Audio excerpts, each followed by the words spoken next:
The U.S. has more than 44,000 military personnel across the globe that the Pentagon claims it cannot track, according to a recent report. "We are not at a point where we can give numbers other than those officially stated," said Army Colonel Rob Manning, a Pentagon spokesman. The report, compiled by the Defense Manpower Data Center under the Office of the Secretary of Defense, shows more than 44,000 personnel in a category labeled unknown.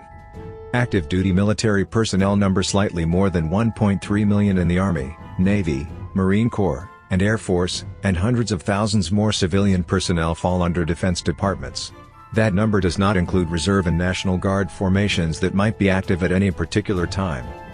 The U.S. has military personnel in nearly every country in the world, ranging from 2 liaison officers in Fiji to tens of thousands from all of the service branches in Japan and Germany, according to the report. Manning said during a press briefing Wednesday that troop numbers in Syria are about 4 times higher than reported by the Pentagon, with 2,000 present in the country. He also clarified that there are 5,200 in Iraq, up from about 5,000 reported earlier. "We seek to balance informing the American public with the imperative of operational security and denying the enemy any advantage," Manning said at the briefing. The Pentagon's previous number of troops in Syria was 503. Though the additional 1,500 acknowledged Wednesday is small compared to the size of DoD manpower, over 246,000 in California alone according to the data center, such discrepancies could help explain why 44,000 are unaccounted for. The data center is charged with accounting for troops and civilian personnel that fall under the Defense Department. The numbers are updated quarterly on the center's website. "Our commitment is to be as transparent as we can, within the constraints of operational security," Manning said. The Pentagon acknowledged in a statement that it has no good way to track how many service members are stationed overseas, where they are and when they were there. "There is no one personnel system in the Defense Department that tracks the daily location of all DoD personnel.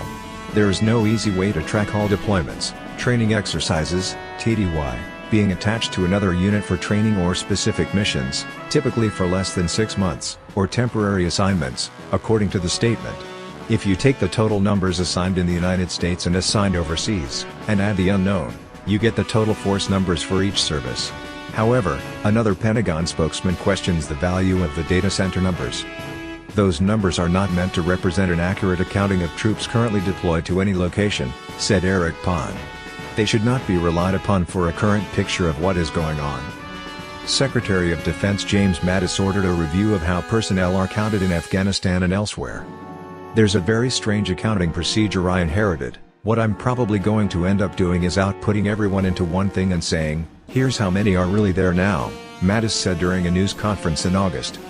The murkiness of the posted numbers of personnel in locations across the world follows a congressional outcry over lack of knowledge of how many soldiers are stationed in Niger, where 4 Special Forces soldiers were killed October 4 in an attack by militants thought to be associated with radical Islamists.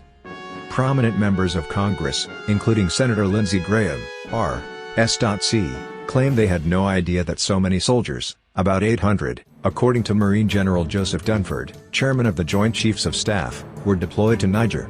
The United States has maintained troops there since 2013 and has been involved on and off in the country for decades, Dunford said.